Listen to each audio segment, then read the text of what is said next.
May nagre-request po na i-review natin tong si Cashbox Pay in Installment. Mada-download po sa Google Play Store at it's under Pearl Lending Incorporated. I guess intro pa lang guys, malalaman nyo na kung ano yung masasabi ko dito kay Pearl Lending. Kasi 10 months ago, ginawan ko na to ng video and I want to re-emphasize on the things na na-notice ko dito. Sabi niya, pwede daw siya magpairam ng up to 50,000 pesos, pay in installments, but huwag ka ma-expect na makaka 50,000 pesos ka on your first term. If ever ma-approve ka man, don't expect too much on this app. Kasi dami ko mga chismis talaga. Feedback na nakikita sa comment section, dun sa Google Play Store, na malaki yung kinakaltas ng loan app na to. Hihingi pa siya ng Facebook. At least, yun yung mga first na na-notice ko 10 months ago. At guys, yung hindi ko nagustuhan back then was, nung chinek ko siya sa list of recorded online lending platform sa SEC, si Cashbox ay hindi po nakalista doon. Or kahit na si Pearl Lending Incorporated man lang. Bakit andito pa to guys? At ang dami pa rin parang interested or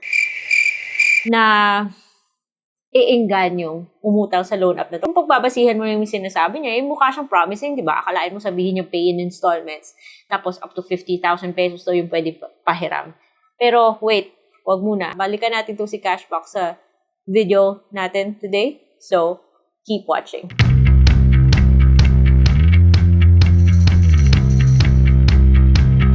Oh, ayan guys, nakita nyo ng intro that basically I think summarizes everything. Pwede na kayong manood ng iba kong video. Huwag yung iba. So, kung hindi mo kayo subscribe sa channel, please continue subscribing because dito, sinisilip natin yung iba't ibang mga loan apps sa Google Play Store, sa iOS. Para kayo naman may heads up, diba? Kasi iba na yung may advanced knowledge kasi isang bagay bago ka sumubok. Like I said kanina, 10 months ago na review ko na yung loan app na to. Nasa Google Play Store pa rin, despite the colorful feedback na nasagap ko sa loan app na. Nakakatuwa pa dito is, submitting pa lang yung application mo, hindi mo pa alam kung ma-reject ka or ma-approve.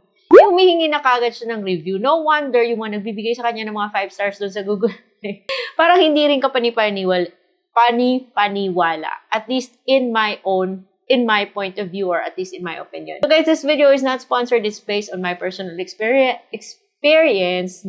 Try ako ng mga loan apps para sa inyo guys.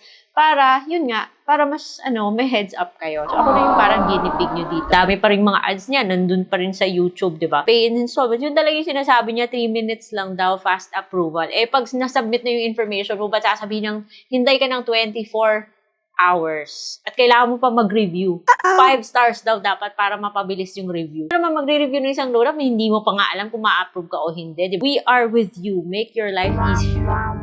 Tsaka siya. Dahil panay pa rin yung ads niya, may nagtatanong pa rin, naku-curious pa rin sa kanya, balikan natin yung loan app na to, no? Para naman doon sa mga nagbabalak pa lang na umutang dito, wag muna. Shout out nga pala dito sa ating nag-comment na i-review ko daw si Cashbox. Thank you so much. RCSTV Official. Thank you. Shout out sa'yo. Thank you for suggesting na silipin ko si Cashbox because I think dapat nga siyang silipin ulit. Para aware naman kayo dyan.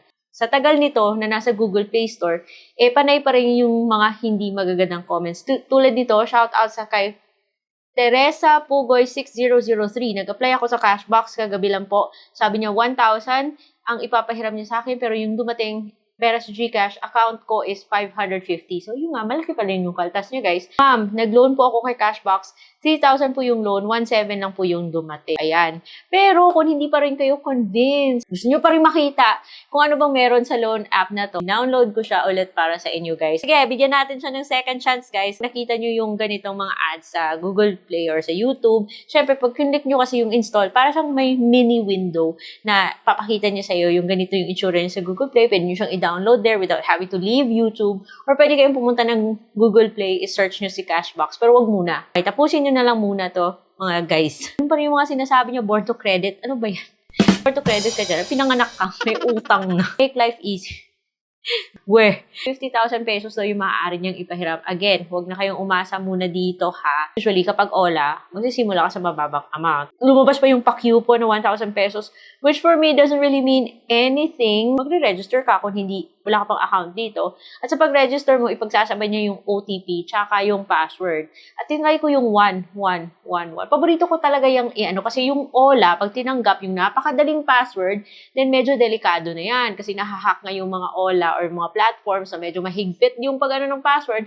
How much more yung pwede lang madali lang mahula yung yung password mo, diba? Pag nag-proceed ka sa application mo nito after you give your active mobile number, syempre, it also means na nag-agree ka sa kanyang loan service and privacy agreement. After that, magla-login ka with that very, very easy password.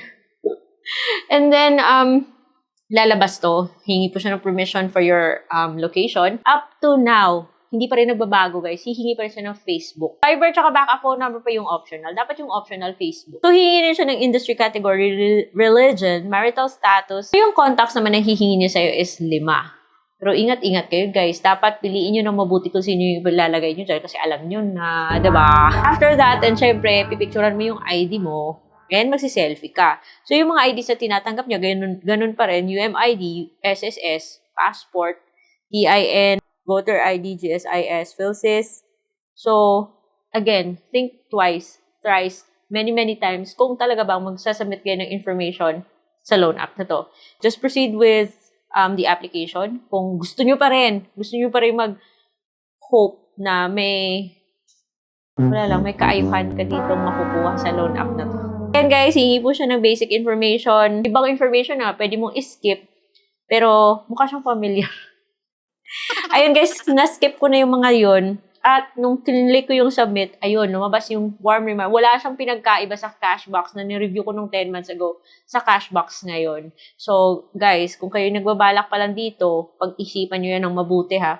So, meron siyang pa-warm reminder. Application will be submitted. Keep your phone answered with, bakit 3 minutes lang? Approve na daw. But ngayon, sinasabi niyang 24 hours. Maaari pang may tumawag. So, ano yan?